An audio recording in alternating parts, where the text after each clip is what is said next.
Hey, welcome back.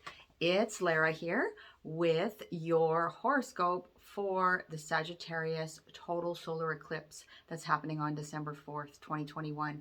Thanks for being here. You can connect with me at astrologymaven.com. And if you go over there and you sign up, you'll know when my new website launches and you'll get my free guide to working with the moon as well. So we are in this eclipse season, right? That happens every year, twice a year. We have an eclipse season. And this time we are in this period of transition where we have an old cycle that is wrapping up. And that's the cycle that's been happening for the last 18 months or so, the Gemini Sagittarius eclipse cycle. And as that's wrapping up, we have this overlap to the opening of the new cycle, which will be eclipses on the Taurus Scorpio axis. So in the last video I did 2 weeks ago, because these days I'm doing these videos every couple of weeks. So at the new moons and full moons, that may change, to more frequent again at some point when I get my site up and everything sorted. But right now we're doing every 2 weeks, and that pace is working for me. So hopefully it's working for you over there too. But last video that I did, I talked about the Taurus eclipse, which was the first eclipse in that Taurus Scorpio eclipse cycle that we're heading into, right? And we are getting at that eclipse, we got just a bit of a preview, if you will, of what's to come. And the thing is, as you may know, what makes an eclipse, right? An eclipse happens at a new moon or a full moon when the luminaries, when the moon specifically is close to the north or the south node. And so in this instance, we have the sun and the moon together because it's a new moon. Every solar eclipse is a new moon. Every lunar eclipse is a full moon.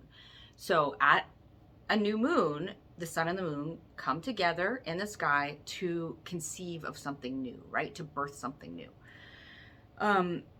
So that's what's going on at this solar eclipse. And in this case, the sun and the moon are very close to the south node, which is still in the sign of Sagittarius right now as we speak. But in January, it's going to shift into Taurus.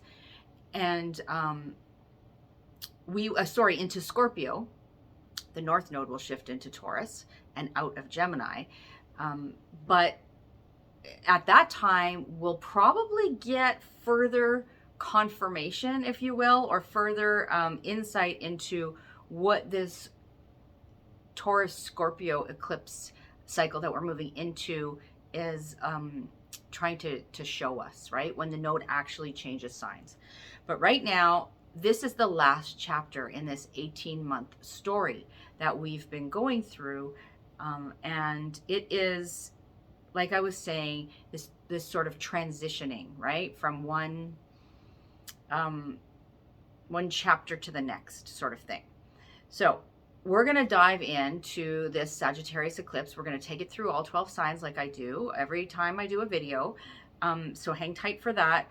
But before we get there, I want to talk about a couple of other things that are going on as well. There is some big astrology, right? I mean, 2021, just like 2020, has really broken us wide open in so many ways.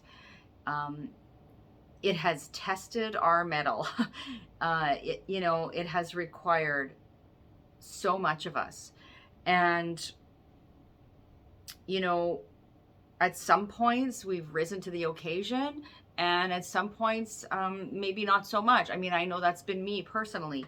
It has been a trial, right? It's been, it reminds me of, I think it's the opening line in Grapes of Wrath, it was the best of times, it was the worst of times, and isn't that where we are? So, anyway, my point is that, as you've heard me mention before, if you've been around here before, that we are closing off 2021 with a bit of a grand finale. It's not getting any less, what's the word I'm looking for? Awesome. Let's use that word, and you can take that. That word has a couple of different meanings, right? So, yeah, that's maybe one. That's what I'm going to use. It's not getting any less awesome. Let's put it that way. And that's kind of where we're at for the next while. We have some really good shifts on the way, definitely, but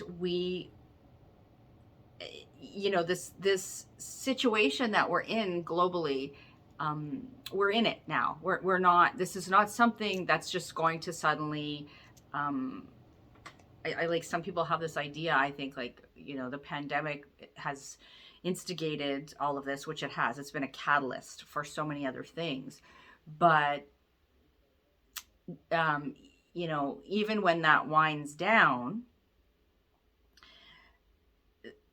it doesn't mean that everything else is going to go back to normal, right? That's just not going to happen. So, it's what are we going to do now? What are we going to do with what we've learned, with the wisdom that we've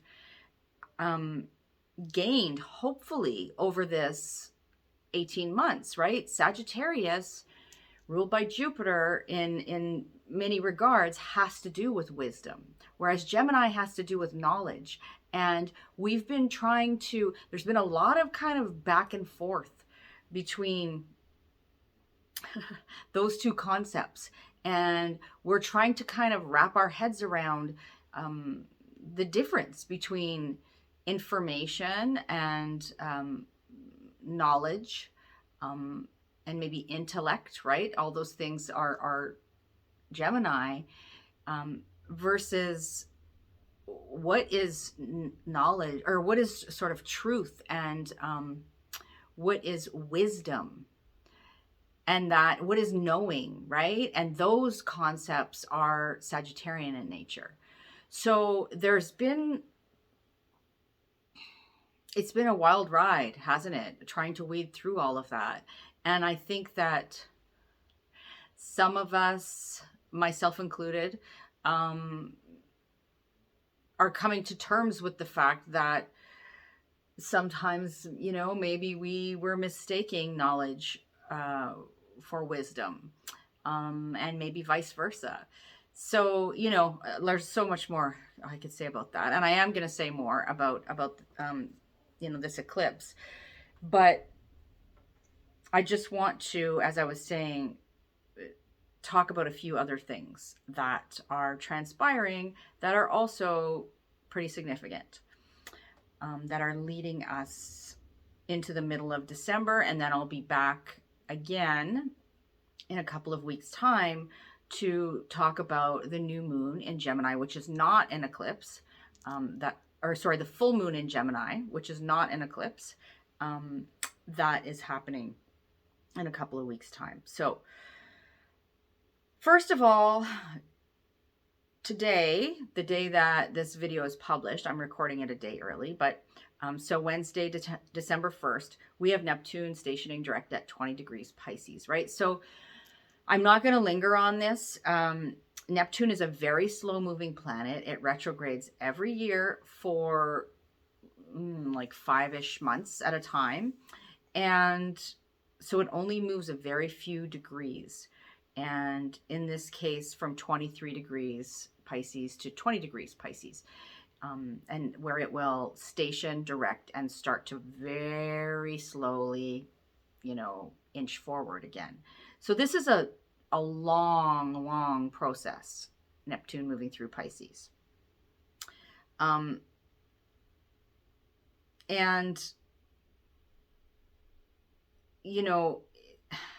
there's one thing I will say about this is, if you're having a Neptune transit, so for example, if you have your sun, your moon, your rising sign, or some, significant placement in your chart at around those degrees of Pisces, you know, between 20 and 23 degrees, and then plus or minus a few degrees on either side even, then this is something you are likely experiencing more personally, right? So I had a Neptune transit not that long ago, because my sun sits at 17 degrees Pisces.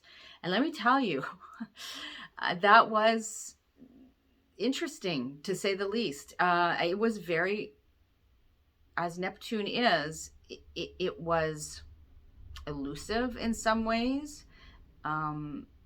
It was disorienting. It felt very much at times that, you know, I had like no energy. I mean, that happens to me sometimes still, but this was like next level where you're just, you know, feeling kind of underwater. I mean, Neptune has an affinity for Pisces, right? I know in modern astrology, people say Neptune rules Pisces. I used to say that too. But I no longer really think that. I'm more in alignment with the traditional kind of rulerships now. But I do believe that Neptune has an affinity for Pisces, definitely. So, you know, even if you want to look at it as a co-ruler, then you can do that. But the point being that Neptune does have this quality of dissolving things, right? Like a big old ocean that if you put, and being in a water sign of Pisces, right? Think about how water, first of all, it can absorb, you know, it can absorb things. So think about if you put droplets of, I don't know, if you've ever used or seen anybody use those, like there's this little like container of like flavoring that you can put in water. I don't know, there's a bunch of different kinds, but personally not a fan, but I know a lot of people that have used it. And so, you know, when you put those drops into the glass of water or the bottle of water, and it just like disperses, right? And you know, after a second, you can't tell the difference between what's water and what's the flavoring, right? They're just all blended together. So it's like that. If you're going through a Neptune transit, it's hard to discern things. What's real, what's not real. It can be draining. Like I said, it can feel disorienting, but it can also be quite magical. And mystical, and a time of inspiration and creativity and those sorts of things, right? And kind of connecting to source in some way. So, yeah, so Neptune stationing direct, and, you know, we may in some ways see the veil lifted. You know, Neptune is kind of like that gauzy, you know, curtain. I don't know I can't remember what they're called. Shears, right? That used to be a big thing back in the day. And I think in maybe the 70s, but maybe earlier, but I recall them from my childhood. Those sheer curtains where, you know, you can kind of see what's on the other side, but it's a little bit warped. And so Neptune, can have this effect of either the shears being pulled back and you get a clearer picture, or, you know, being pulled, you know, the veil being pulled over your eyes, sort of thing. And there is a sense of not really seeing things as they are clearly. So that's Neptune. After I said I wouldn't linger, I did. Neptune can have that impact, right? And that's what's happening there. And then we have on Saturday this weekend, Saturday, December 4th, 2021, we have the Sagittarius solar eclipse. It's a total eclipse, total solar eclipse. It's a new moon, like all solar eclipses are. And it is happening at 2:43 a.m. and that is Eastern time. So you can adjust accordingly. That's my time zone. So that's what I use. And it is specifically at 12 degrees and 22 minutes of Sagittarius, right? Which is a mutable fire sign. So we're going to break that down further in a minute. But before I do that, three more things three more things I want to just touch on. One is that on December 11th, we've got Venus coming into its first of 3 conjunctions with Pluto. Let's just pause for a minute and feel the awesomeness of that as well. And yeah, let me circle back to that because I want to linger on that for a second. Then on December 13th, we have Mars moving into Sagittarius. Mars moving out of rulership, right? Out of the sign of Scorpio, which it rules, also rules Aries, but it rules Scorpio. Moving out of Scorpio. And so out of that fixed territory, so out of the squares to Saturn and Uranus, which, you know, is a bit of a relief, and moving into the sign of Sagittarius, where the eclipse is happening. And we're in Sagittarius season, of course, because the sun is in Sagittarius right now. And Mercury is also in Sagittarius. But Mercury on that same day, December 13th, is moving out of Sagittarius and into Capricorn, joining Venus, who will station retrograde in Capricorn. And I touched on that in last week's video, and I'll talk about it again in a little bit more detail in the next video I do, because Venus will be retrograding at that point. And then we also, you know, I'd be remiss if I didn't mention to you that the Saturn-Uranus square, the defining signature of 2021, is heating up yet again, right? So we've had a period of a bit of being able to wiggle out of that tension a little bit, but it's been now over the last, you know, couple of weeks building again, and it will build to a third crescendo here, and that is right at the end. I think it's on Christmas Eve, if you celebrate that holiday. December 24th is the date. And so we know what this story is about, right? We know what this story is about, this Saturn-Uranus story of old and new, of the, you know, there's Saturn rules and boundaries and hierarchy and patriarchy and tradition versus the uranium impulse for liberation and change and destabilization and innovation and all of these, right? And in a square, a conversation of tension, there is a need to take some kind of action to relieve that tension. And it is, you know, there seems to be this sense, and I've spoken about this in past videos, so I won't belabor it here again, but there seems to be this sense of some people want to completely throw Saturn out the window and just, you know, say it's all about Uranus, baby, kind of thing.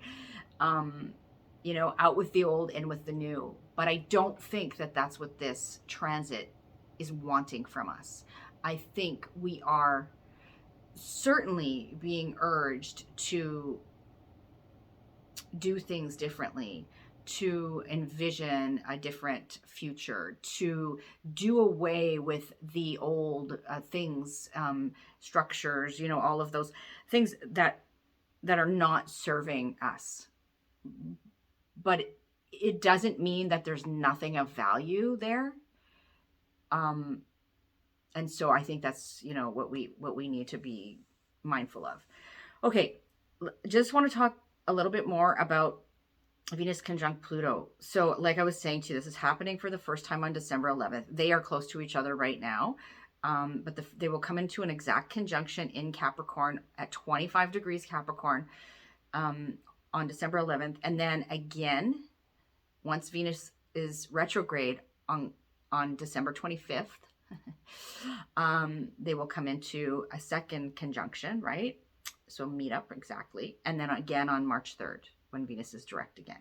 So yes, Venus and Pluto conjunct each other, like you know, every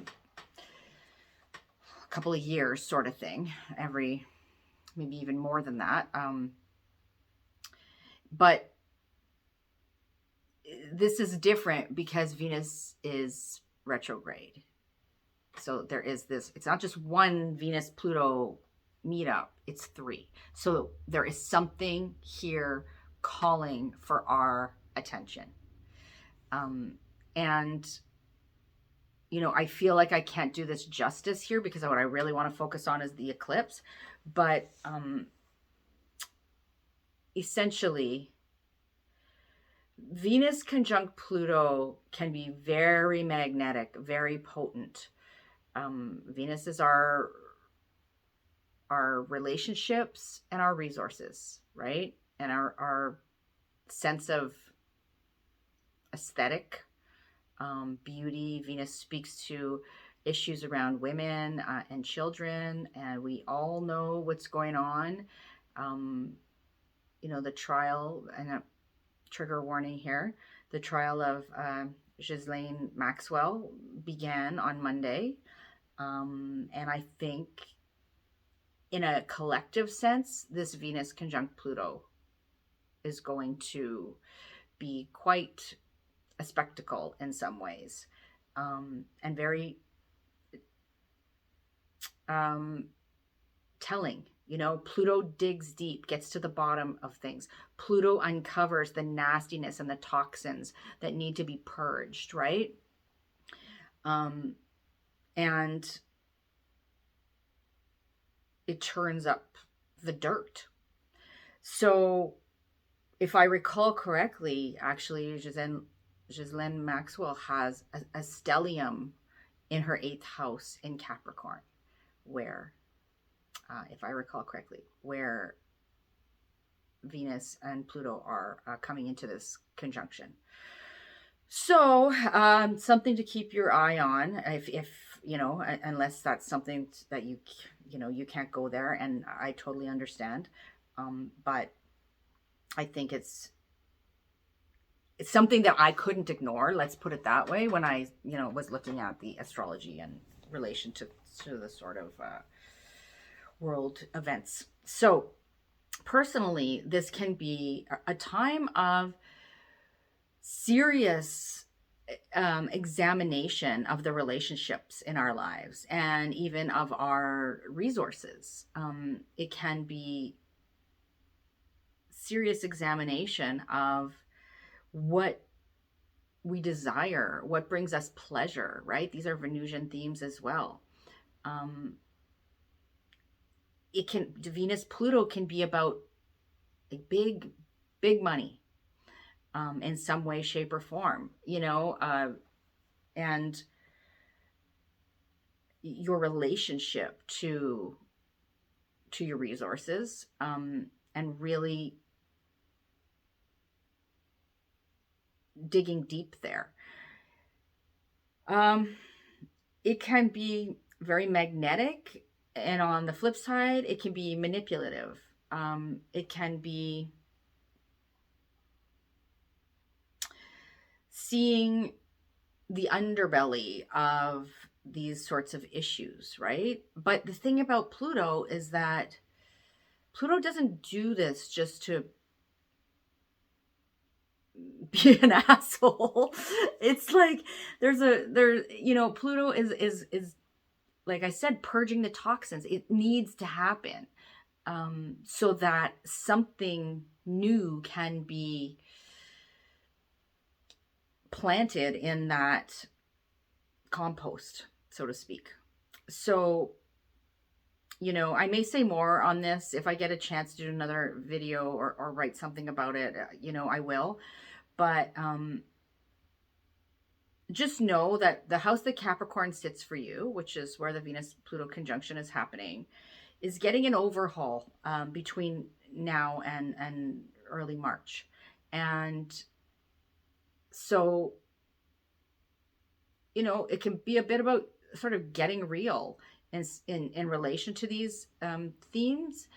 But there can be like deep bonds also that come about over this course of this transit as well. So that all depends on, you know, our own response to what's going on for us, how we choose to deal with things, right? Our free will, so to speak. And, you know, what sort of comes, what Pluto sort of drags up from the underworld during this time. Or better yet, what Venus, because it's really, you know, Venus is entering the underworld in this retrograde cycle, right? That's what happens when Venus is going retrograde. Venus is traveling to the underworld, and kind of getting acquainted with the mysteries that lie beneath.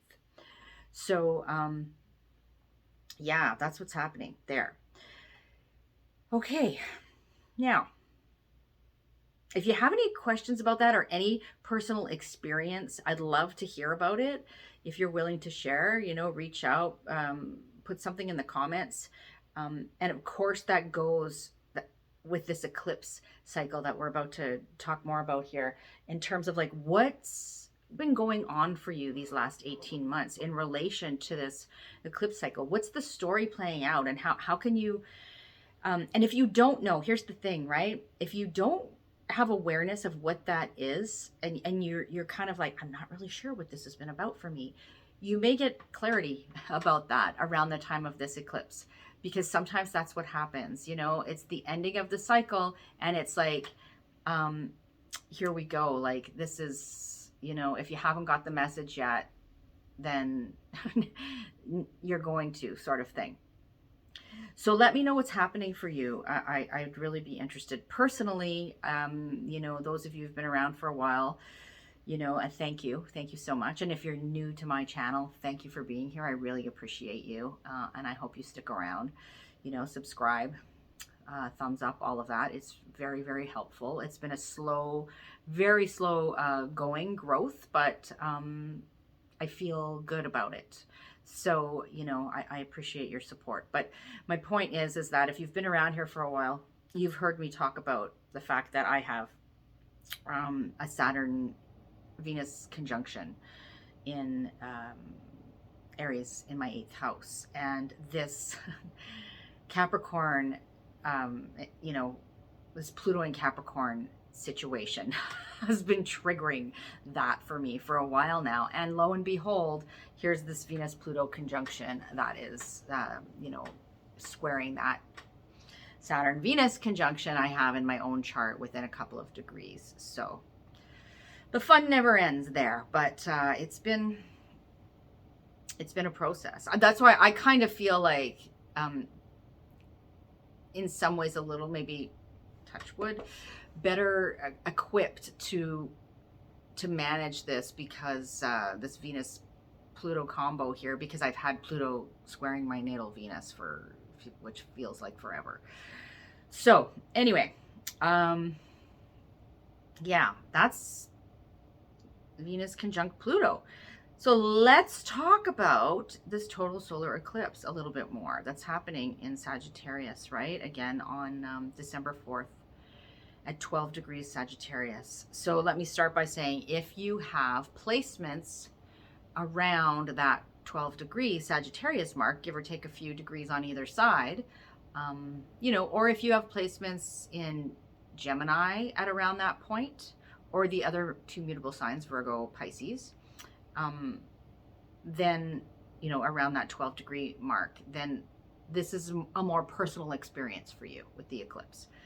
Otherwise, if you don't have anything that is closely configured, you know, in your birth chart that's closely configured to this eclipse, then it's likely that you feel it, you know, less intensely. You know, you're kind of going maybe like, well, I don't know what this is big deal is, because, you know, nothing major has happened for me. Well, you may see, you know, these things playing out in the lives of people around you, or simply in, you know, like the news cycle and in the world at large. So that's why, you know, not every celestial event, not every astrological happening is going to impact every person equally. That's not the way it works. Our birth charts are very individual, right? And so depending on how the planets are interacting, the transiting planets are interacting with your natal placements, you know, that will tell us how personally certain things are impacting you. So I was saying around 12 degrees, right, of Sagittarius, especially, but Gemini as well. You know, that's the other end of the eclipse story here in Gemini. That's where the North Node has been. And then also we've got Virgo and Pisces on that mutable axis as well. So have a look at your chart if you know it and see, you know, if you have any placements around there. And then you'll know whether or not to expect a more personal experience with this eclipse. So what is a solar eclipse, first of all? Well, it's a new moon. I already mentioned that. And it's when the moon passes between the sun and the earth, right? So what happens is there's a shadow cast. And the light of the sun is temporarily eclipsed. It goes out temporarily. Sometimes sort of more completely, sometimes only partially.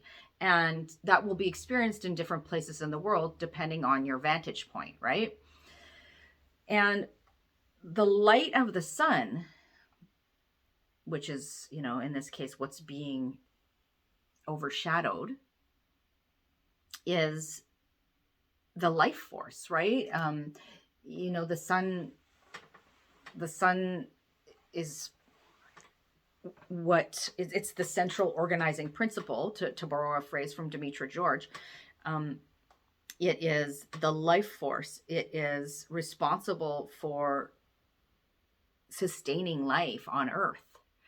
And so no wonder that ancient peoples saw this as something that was a little bit, you know, unnerving, to say the least. The sun represents also authority and rulership. It can be about, you know, leaders and kings and you know, father figures and these sorts of things as well. But it is that and it is, you know, the sun in our own personal chart represents, among other things, our sort of the ideal that we are trying to embody in some way, right? So what happens is when this light goes out, right? Think of it like the light goes out, you know, the power goes out, for example. So there's this, like, there's a disruption in the force, so to speak. And, you know, if you've ever had the power go out, especially if it's been at night, things are different, right? Like, especially in our modern world where we have, you know, electricity and all technology, and we're always on the screens, and, you know, we rely heavily on that. And so if the power goes out, everybody has to stop, like, and kind of, it's a bit disorienting. Like, what do we do now? Right? I remember as a kid, if we had a power outage at our camp, our cottage, or, you know, for those of you who don't know what a camp is, but it's, it was very exciting as a kid. I remember, like, the lanterns, you know, the oil lamps would come out, and, you know, we'd kind of sit around and chat and, you know, whatever, tell stories, talk, whatever. And it was comforting in some ways. And it was kind of exciting because it was a break from the norm, right? So these days, you know, if the power goes out, it's like, you know, does my phone have charge? We can't, you know, the kids can't have access to all their tech, at least, you know, when the batteries run out.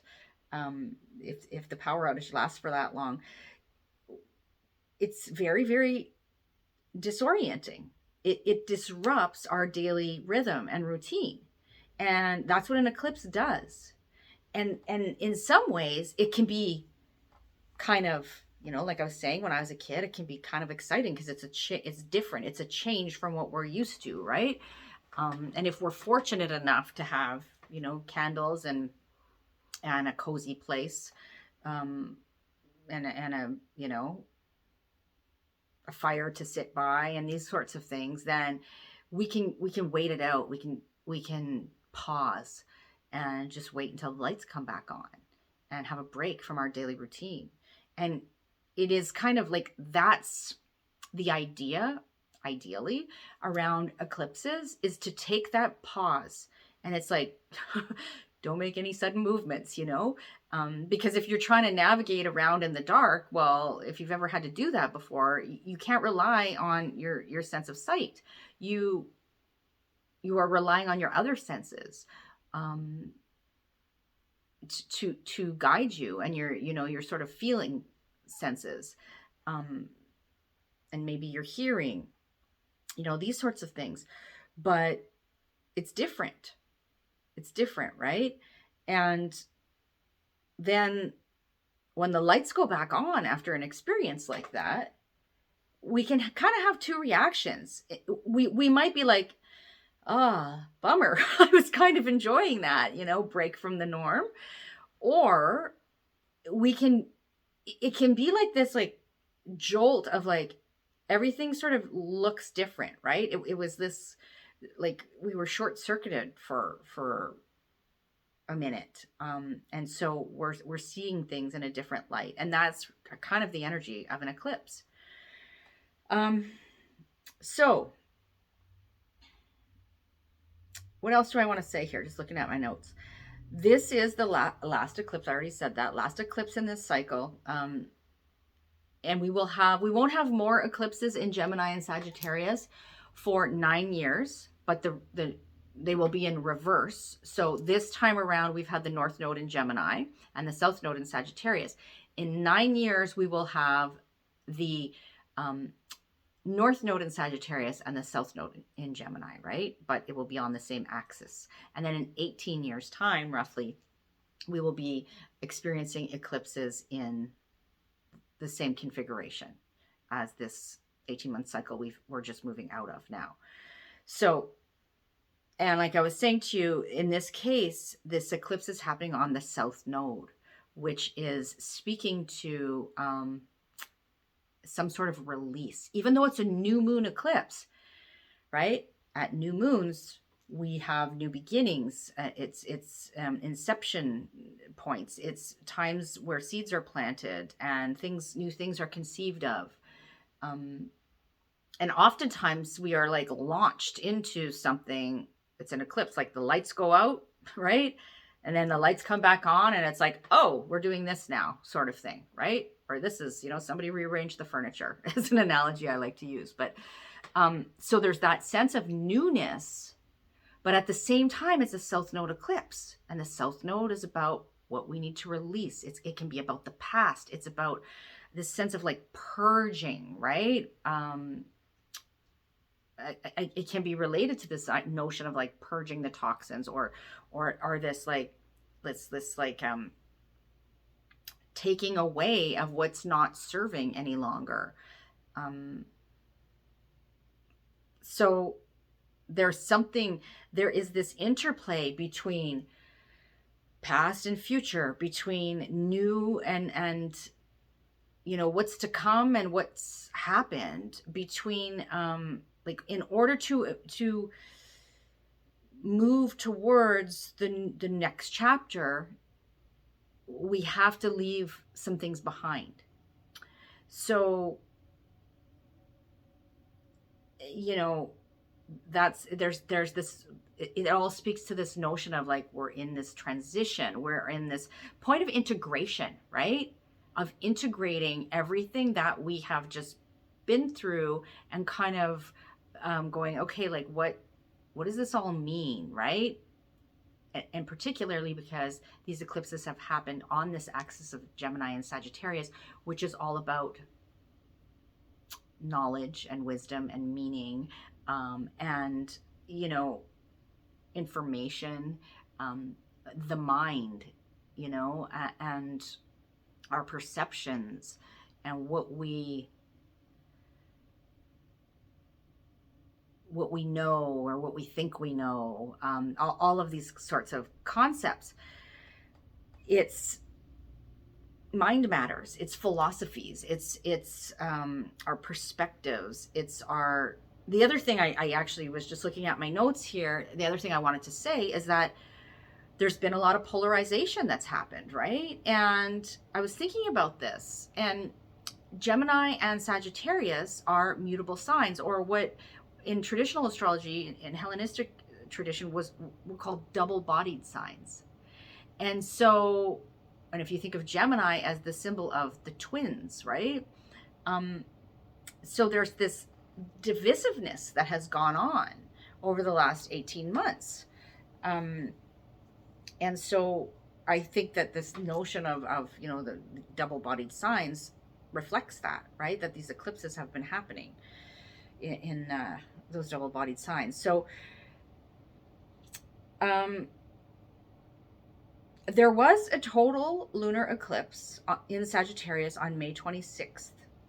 So in the spring of this year of 2021, there was a total lunar eclipse. This is a total solar eclipse happening in Sagittarius. So it's like, and that total lunar eclipse was a full moon, right? It's like what transpired then, whatever sort of crescendo was reached then, whatever came to light, whatever reached a sort of fever pitch, you know, as things do sometimes at full moons, whatever ripened at that time, it's now seeing a new start in some way, because this is this new moon, right? This eclipse is a new moon. And it's this new start that, like I was saying, it sort of launches us into the next chapter, right? Or the next story. So there's a few things happening in relation to this eclipse. I haven't shown you the chart yet. I'm going to show you that.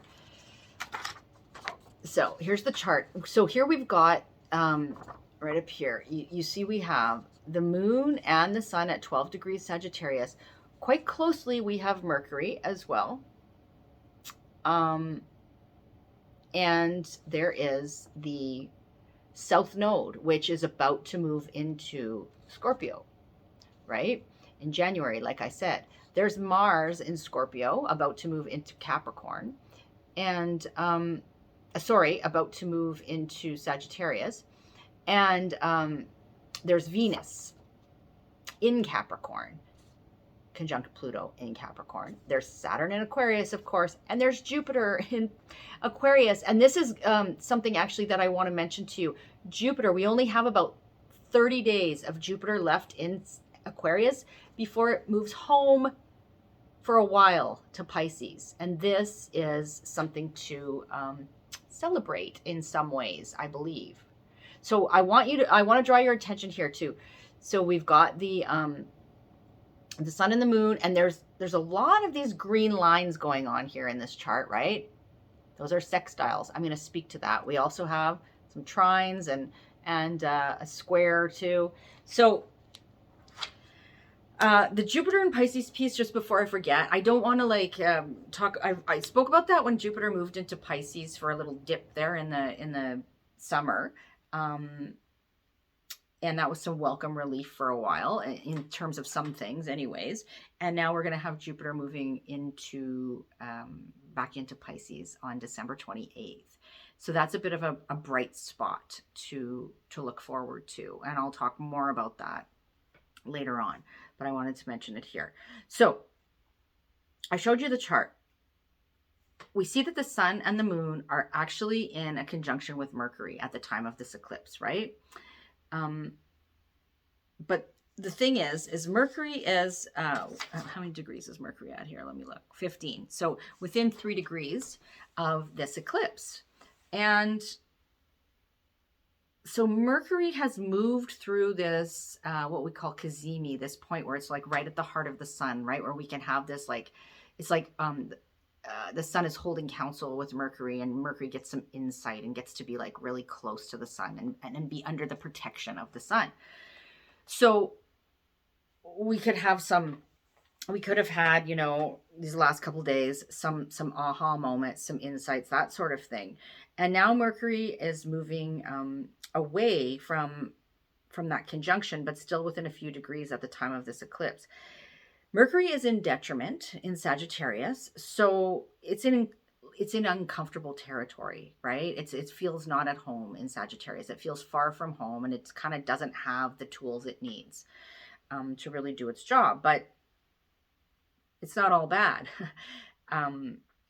But the other thing is that it is, so it's moved a little bit away. So it's in this territory that we call combust.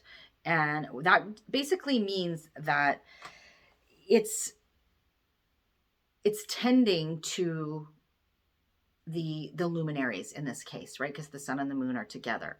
So it is like the think of like, you know, a royal court, and you think of like the attendees, right? The people who like, if you've ever watched one of those shows, like, you know, I'm trying to think, those shows about like royal families, or even like Vikings and things like this. They usually have people that are, you know, tending to their every need. So it's kind of like what's going on with Mercury at the time of this eclipse. So whatever this new beginning is that's going on, it may have something to do with mercurial themes.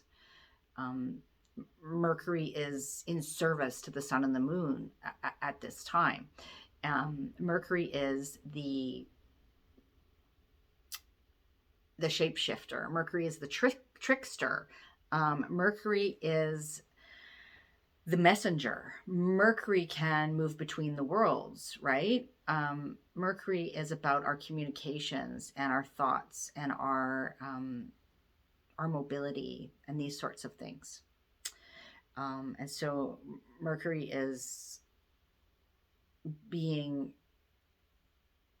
at this point in time, can't just kind of necessarily do whatever Mercury wants. Mercury is in service to the sun and the moon at the time of this eclipse, right? And we also have both luminaries, the sun and the moon, in what we call an inconjunct to Uranus and Taurus. Now, an inconjunct or a quincunx is a little bit more of a modern term, but essentially the thing about this is the two placements involved. So in this case, the sun and the moon, and Uranus over there in Taurus, right?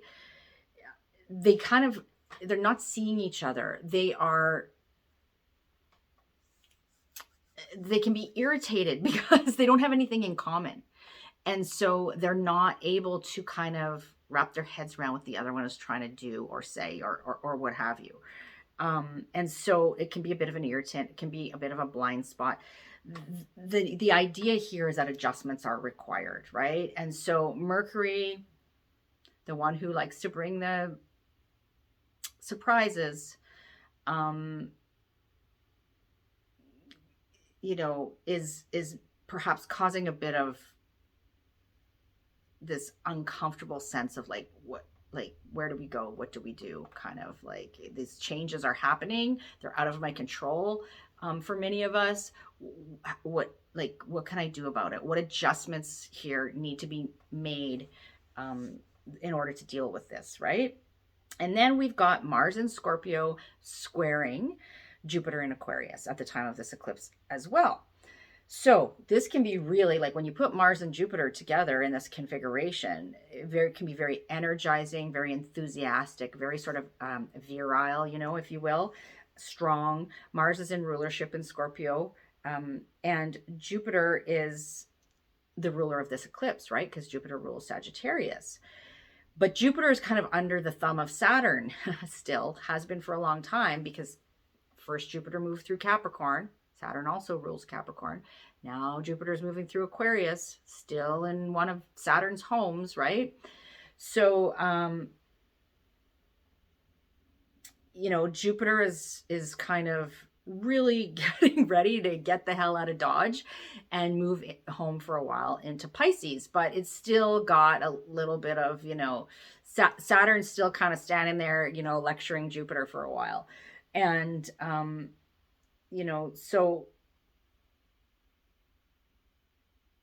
I was thinking about this configuration between Mars and Jupiter, and I think on a more collective level, you know, in like in terms of the signs that these two planets are in, that we can see there is potential for further social unrest, which may come as no surprise to anyone at this point, but maybe some kind of strategic, because Mars and Scorpio is very strategic justice being doled out, right? Jupiter and Aquarius, justice for the people, so to speak. There can be, the other thing is, you know, what's going on with the pandemic, you know, fighting over what's the law and what's not the law, right? That's Mars, Jupiter in those signs. So we can see some of those kinds of things, but personally, we could utilize this energy for taking on, you know, taking up the fight in some ways, for harnessing our true grit, which has been required of us more often than not over the course of this year. And then we also have the sun and the moon in a trine to Chiron and Aries. So a trine is this easy flowing conversation, a conversation of harmony and ease, and sort of upliftment. Trines are of the nature of the planet Jupiter, right? So this signifies to me some sort of a shift or a turning point in support of healing our identities, right? Chiron and Aries is all about healing our identities and our sense of self-sovereignty and individuality. So there's that going on. And then we have so many sextiles in the chart. I pointed out those green lines, and this is really interesting. This really struck me when I looked at the chart. So at the same time as this eclipse is happening, we have, first of all, what is a sextile? A sextile is a 60-degree angle between planets, right? Or two signs away. And it is also a conversation of ease and harmony. It is a conversation between the planets that is friendly, and it usually signifies opportunity. The difference between trines and sextiles is that trines kind of just happen. Sextiles present opportunities that we then need to act on. It's not about just sitting back and letting it happen to us, right? So opportunities arise, we need to do something about them. And when we do that, lo and behold, there's the payoff. So, or the support, right? Or the harmony. So trines or sextiles are of the nature of Venus. So we've got all these sextiles going on. We have the sun and the moon in sextile to Saturn, and that sort of takes the edge off Saturn a little. We have Saturn in Aquarius sextile Chiron and Aries, right? So there's Chiron again that I just spoke about. And we have Venus and Pluto in Capricorn sextile Neptune in Pisces and Mars in Scorpio. So it's like, yeah, things could get heavy. They could get steamy. They could get disoriented. Like I said, you know, this sense of like a disruption in the force. But there is opportunity here. There is opportunity here. So what are we going to do with the opportunities we are being presented with? And it doesn't, like, opportunities aren't just like, you know, somebody shows up at your door and offers you the opportunity to, you know, go on the trip of a lifetime or something. I don't know, I just pulled that out of thin air.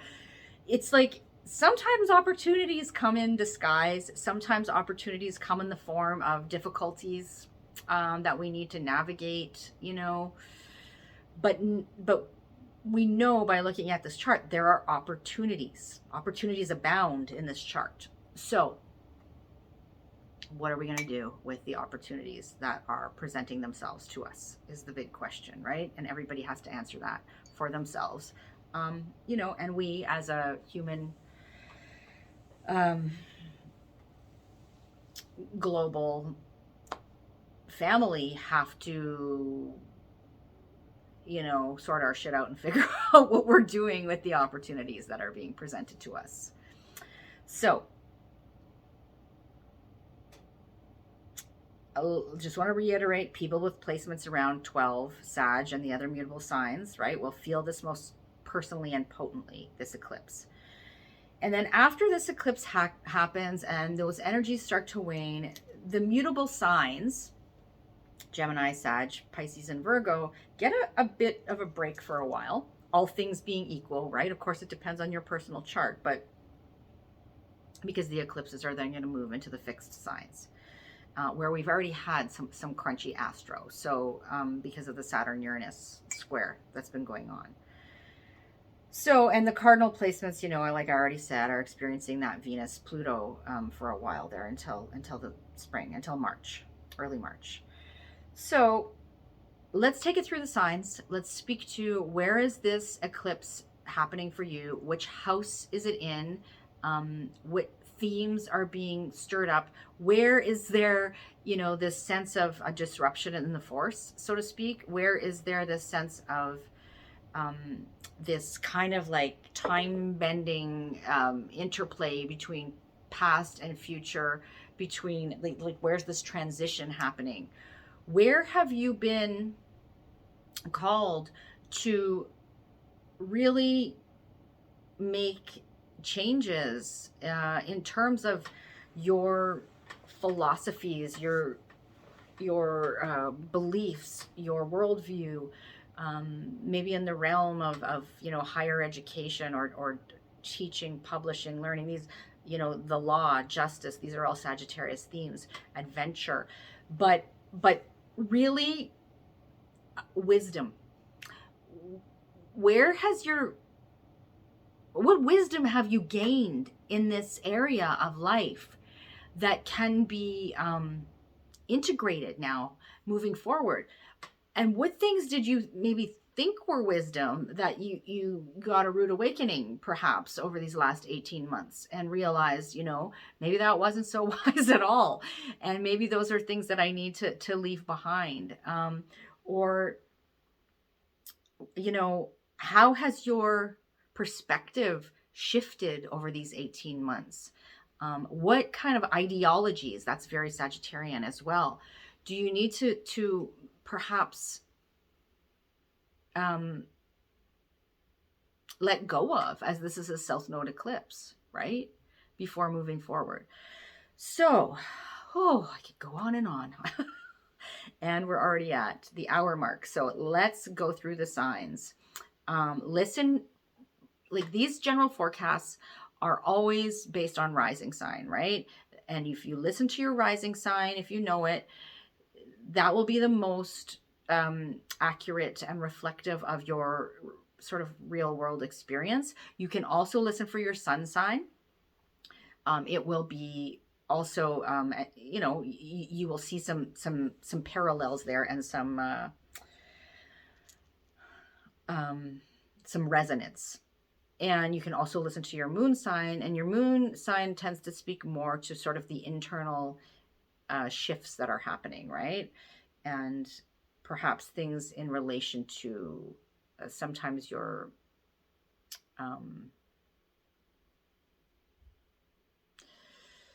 you know, your emotional experiences. So let's begin with Sagittarius, because Sagittarius, obviously, this eclipse is in your sign. It's about you. So it is happening in your first house opposite the 7th on this axis of relationships, right? But this particular eclipse is in your first house. So what is the story that's been playing out over 18 months here? And how can you integrate all of that and move forward into new territory, into a new chapter as it relates to your experience of self, right? The first house, who you are in the world, your physical vitality, your physical body, your physical appearance, even your character, your approach to the world, how you come at the world, how the world perceives you. The first house impacts everything else because it's all about us. And so this is really significant. Eclipses in your first house are big deals. So take good care of yourself at this time and give yourself a big kudos for making it through, these eclipses over the last 18 months.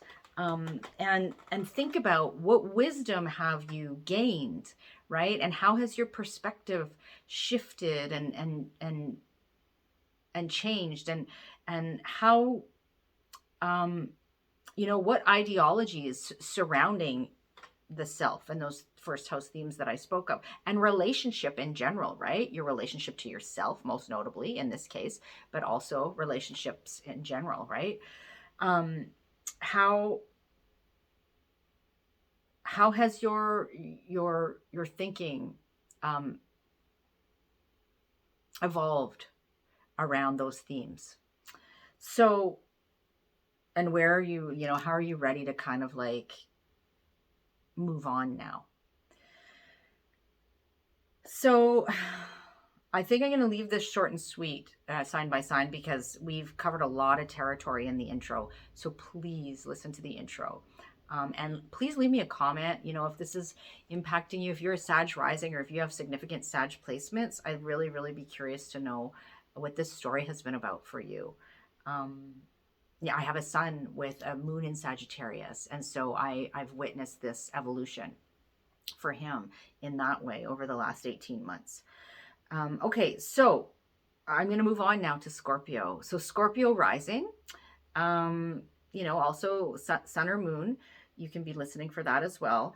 But you have this eclipse happening in your second house.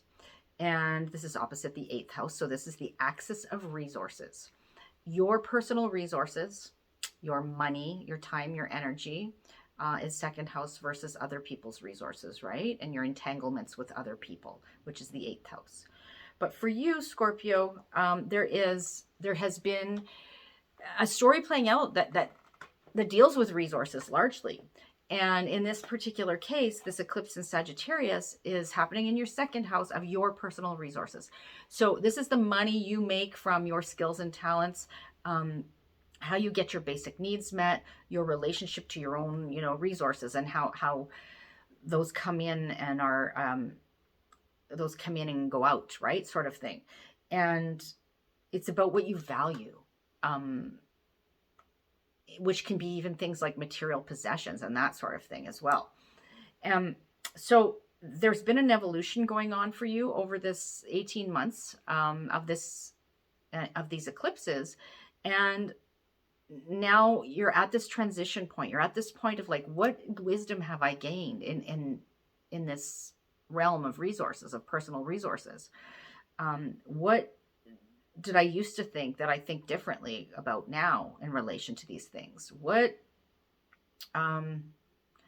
maybe there's some sort of like justice being served around resources. Maybe there is a story about resources connected to learning or publishing or teaching in some way that is coming to a close now, and is being, something new is unfolding in its wake, right? So this is a chance to examine closely the story that has been playing out for you, and to really gather the wisdom you want to take forward with you and leave the rest behind at this particular point in relation to, like I said, specifically your resources and what you value, and even your sense of self-worth can be second house related as well. So I'm going to leave that for you, Scorpio. The eclipses are moving into your sign now, moving forward, right? Eclipses for the next 18 months will be in the Scorpio Taurus axis. So you know, please stay tuned to this channel because we'll be talking more about that over time, and you'll get more insight into that story when what's to come for you. So powerful, powerful transitions. All right, moving on, we are speaking to Libra next. So Libra, for you, this eclipse is happening in your third house. And you know, this story in general of these eclipses over the last 18 months has played out on this third ninth house axis for you, which is the axis that speaks to, you know, the mind, our is very Gemini, Sagittarius kind of overlap with some of these themes, right? Between the third and ninth house. It is, the third house is our immediate environment. The ninth house is what's kind of far away. So it can speak to travel in some ways, travel close to home, travel far away. It can speak to teaching and learning of things that are close to home or that are of sort of like the 101 variety or the early years variety versus ninth house, you know, teaching and learning of a higher level in some way, higher education. You know, the third house is our immediate surroundings and the people that swirl around in it and the communications we have on the day to day and our marketing and our commerce and our you know, the people we interact with regularly, be they siblings, cousins, neighbors, peers, teammates, these sorts of people. You know, the information we gather and exchange is very third house. It can speak to technology. So all of these themes are third house. The third house is very busy. And so for you, Libra, what story has transpired, you know, that's been playing out over the last 18 months in relation to these themes? And what wisdom have you gained? And how has your thinking shifted and your perspective shifted? How have you had to weed through so much information? Like it could have been a case of TMI all for the last 18 months, right? Just very, very busy, and a lot of multitasking potentially, a lot of this is very much like in the introduction I was talking about this interplay and the comparison and contrast, if you will, of wisdom and versus knowledge, right? So like what's gone on in that realm for you over 18 months? And what now are you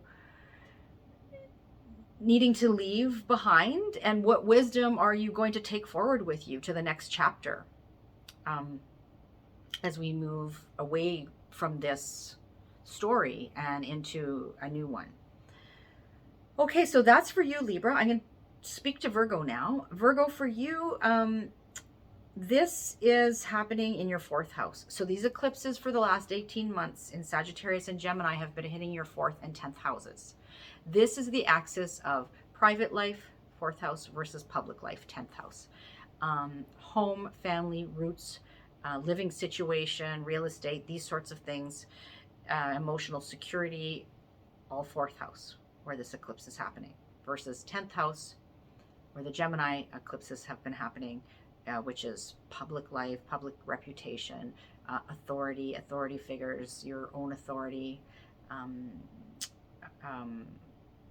career matters, the legacy you wish to leave, right? Whereas fourth house is legacy that's been left to you, among all those other things that I mentioned. And so for you, Virgo, the last 18 months, there has been a story playing out where you've had to really do some mind bending around these themes. And there's been a lot of learning and growing and consideration, you know, regarding these matters. And there's been in that fourth house a need, because that's where the South Node has been, for release, for letting go, for purging, for detoxifying, for, you know, examining the past, maybe even, you know, in relation to home, family, roots, living situation, these sorts of things. And now something new is transpiring there, but it's not without, like, there's this overlap, there's this transition, there's this sort of time bending, you know, thing going on where we're having to assimilate what we've experienced in order to launch forward into a new experience of this area of life, right? What wisdom have we gained? How have we maybe thought we were so wise and maybe we weren't? Or how have we discovered our wisdom in relation to these themes, right? I mean, oh, there's so much more I could say, always, but think about these themes. Think about what has transpired for you and what it's time to release there, and what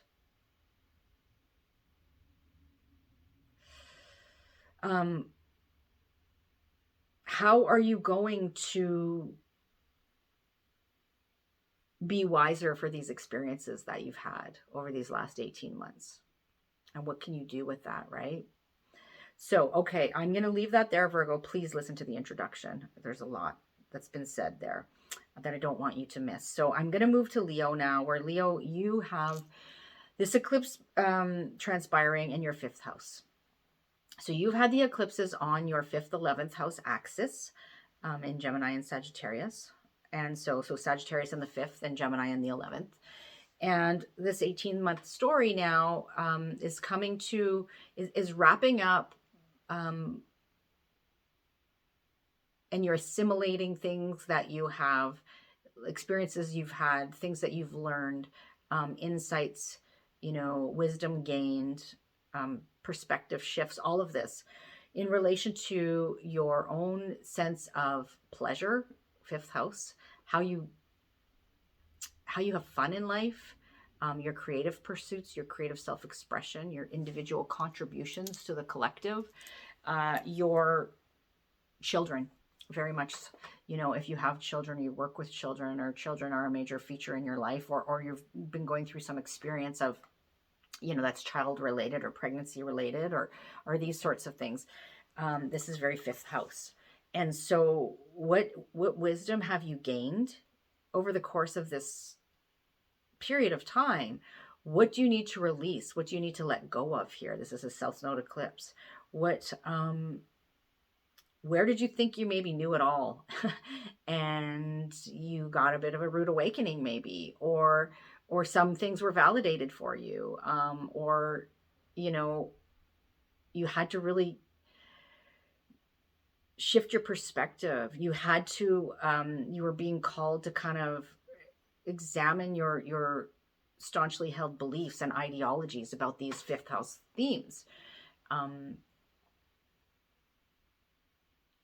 And now the story is wrapping up, right? And there's opportunity, like I mentioned, to gain from our experiences and all that's happening celestially right now.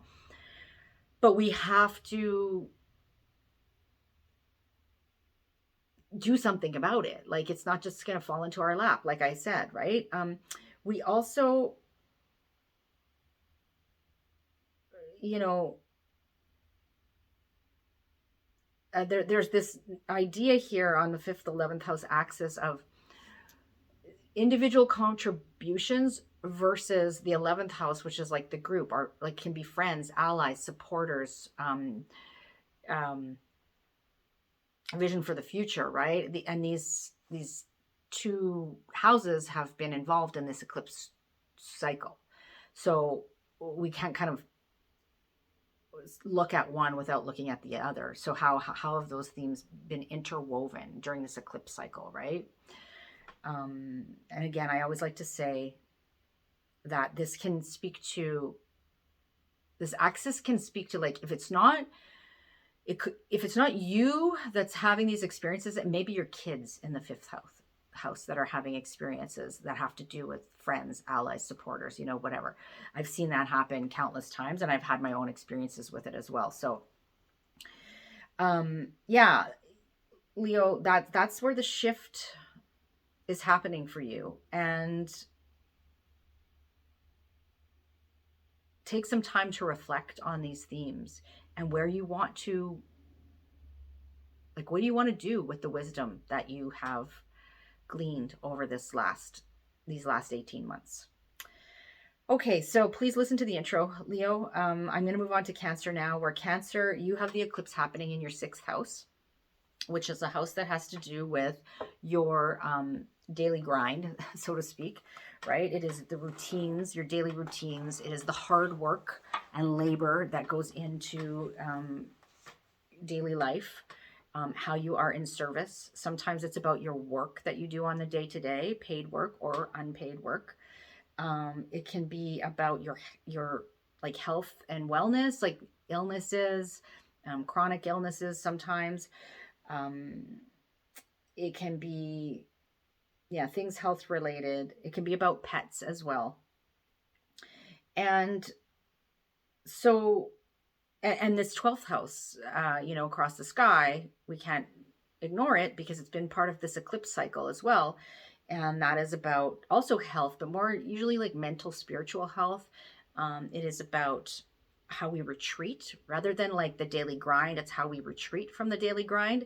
And that can run the gamut from like vacation style of retreat to, having to retreat for some kind of a recovery from an illness or an addiction or something like that. Or it can be quite literally places where we associate with like those sorts of things like hospitals, prisons, some sorts of institutions, healthcare facilities, long-term care facilities, even spiritual retreat centers and things like that as well, right? It's our spiritual life. It's the unseen world is the 12th house. So these two houses have been involved in this eclipse cycle. And the 6th house is where this eclipse is happening. So what has been going on for you over the last 18 months? Where have there been some big shifts in perspective that may have been even like forced on you sometimes? But, where has there been wisdom gained? Where has there been learning and expansion of your horizons? Where have you been called to let go of certain things? On beliefs and perspectives and teachings and those sorts of things. So it's a time of integrating this right now and deciding what is the wisdom I've gained in this experience and how am I going to move forward to the next chapter with this and what am I going to leave behind, right? So that's for you, Cancer. Listen to the intro for further insight. And I'm going to move on to Gemini now, where we've got this eclipse happening in your 7th house. So 7th first house axis for you, just like Sagittarius, only in reverse. And so for you, this particular eclipse centers around the 7th house of your close personal relationships. So this can be your partner, right? Significant other in some way. It can be close friends and family members. It can be business associates, business partnerships. It can be contracts and agreements. It can be rivals, the rivals that you're aware of, right? Competitors, that sort of thing, in the 7th house.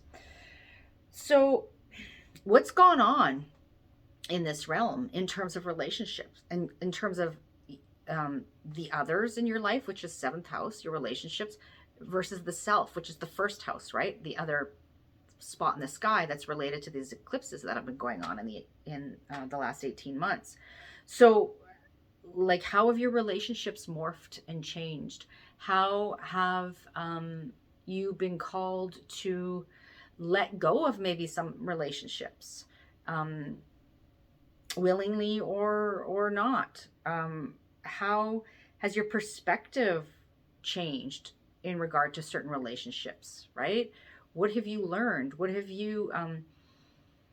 wisdom have you gleaned that you can take forward with you, and what are the things you need to let go of in terms of your ideologies and your beliefs about relationship, and about maybe certain people, right? And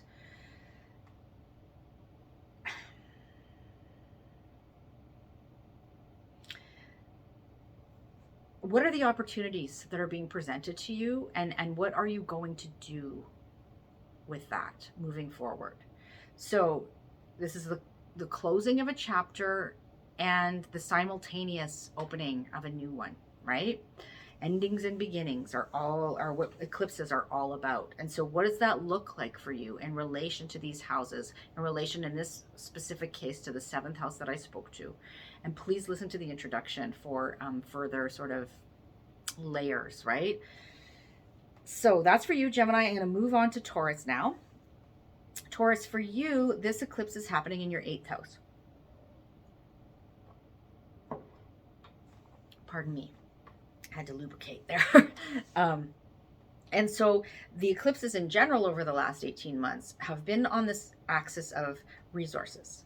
Other people's resources, which is the 8th house, versus your resources, which is the 2nd house. Your entanglements with others is very much 8th house themes. So your intimate connections with others, right? And your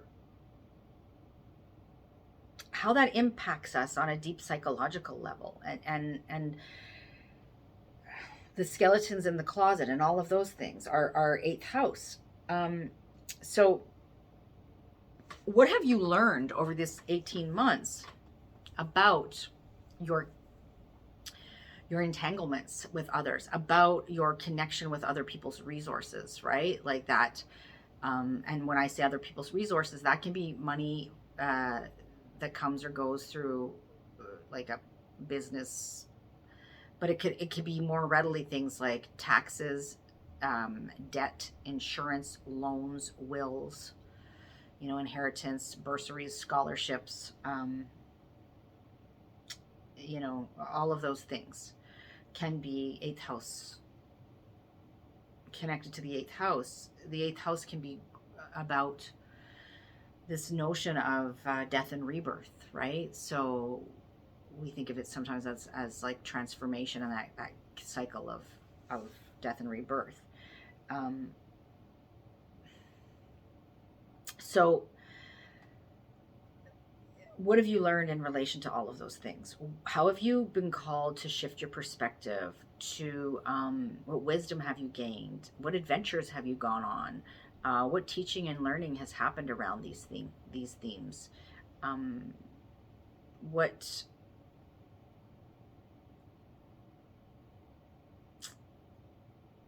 What is it maybe that you've had to let go of and release regarding these things? Where have there been losses, right?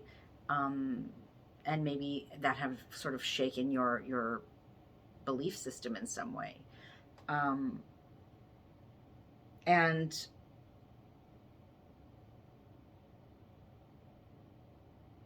how have your resources and other people's resources been entangled over this 18-month period? So now, whatever that story is for you specifically is coming to a close.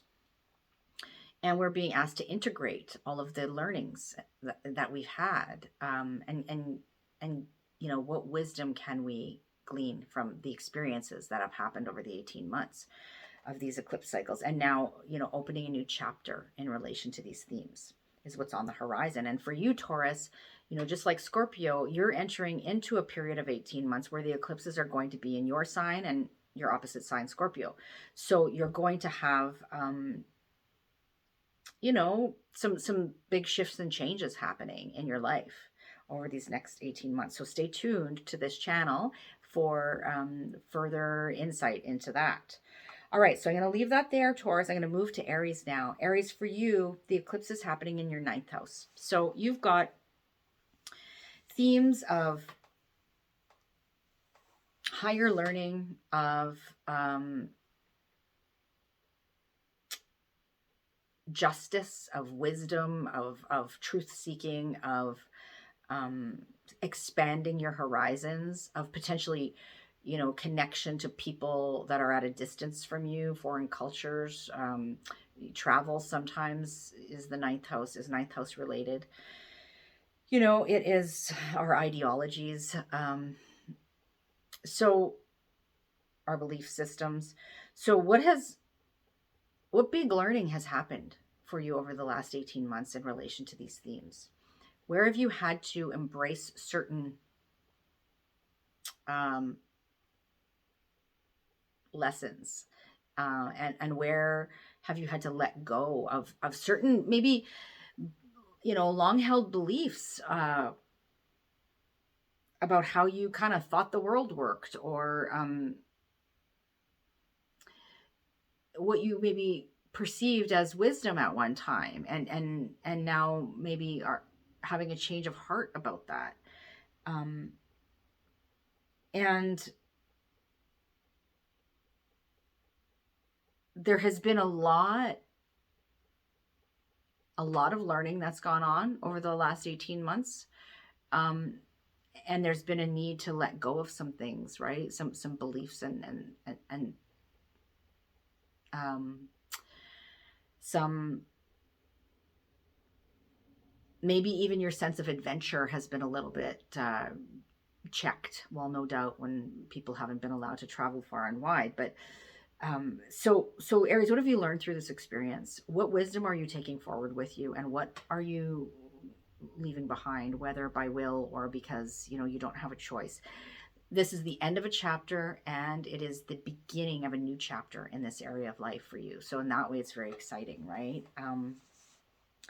And how are you going to handle the opportunities that are presented to you now?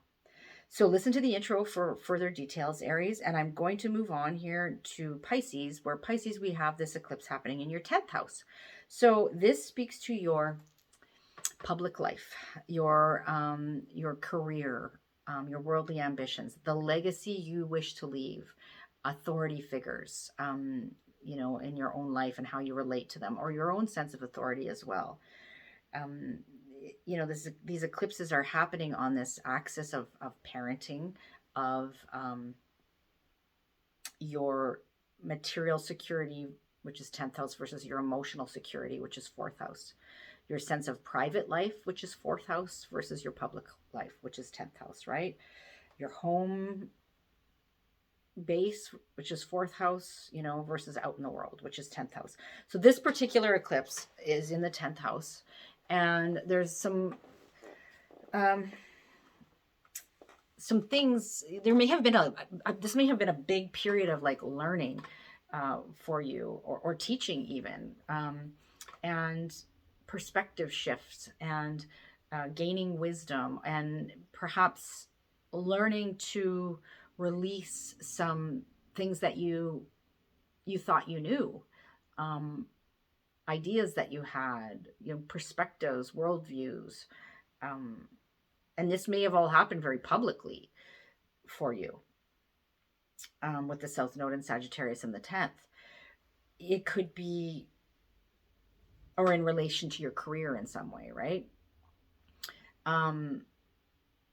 Or authority, and your own sense of authority, like I mentioned. So, or there could have been something this story could very much be about work-life balance. It could be about, like I said, parenting. It could be about your private life versus your public life, these sorts of things. These are the themes that this eclipse cycle has been speaking to for you. And so how are you going to take what you've learned from this and move forward to a new chapter, regarding your career, your public life, your, the legacy you wish to leave? And what are you going to leave behind? What are you being called to leave behind? What are you maybe being forced to leave behind in some ways? And how are you going to seize the opportunities that are being presented to you moving forward? So that's for you, Aries. Listen to the intro for further insight. And I'm moving to Pisces now, where Pisces, this is happening on your 10th, 4th. No, sorry, that was for you, Pisces. Sorry, I was looking at the wrong thing. I just spoke to Pisces. I am moving on to Aquarius now. So Aquarius, for you, this is happening on your 11th, 5th axis, right? So this eclipse in particular in Sagittarius on December 4th is hitting the 11th house and closing out the story of this 18-month eclipse cycle. And this is about, in some ways, a new beginning, because it's a new moon. But it also encompasses the end of the chapter, the end of the story in some ways, and the beginning of a new chapter.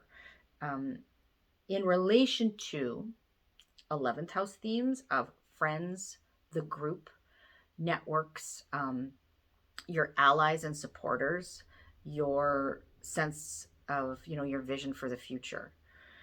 And what wisdom have you gained here? What have you learned about these things? How have you had to shift your perspective and maybe change your mind about some things? How have you gained wisdom in this area, or had to challenge your ideologies, or maybe challenge your friend and their ideologies, or the ideologies of the group in some way?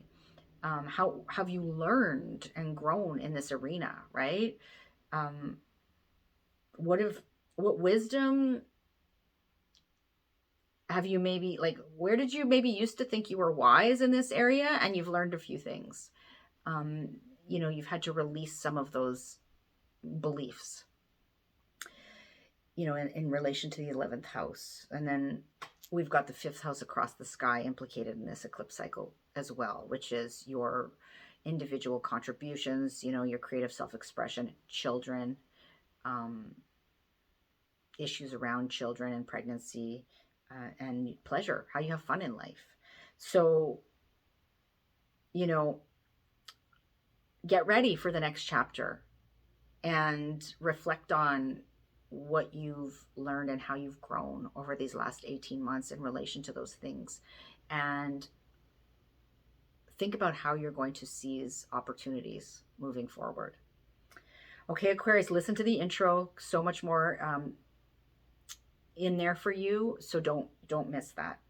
And then we're going to move, last but not least in this situation here, to Capricorn. Capricorn, for you, this eclipse is hitting your 12th house. This eclipse cycle in general over the last 18 months has hit the 12th and 6th houses for you.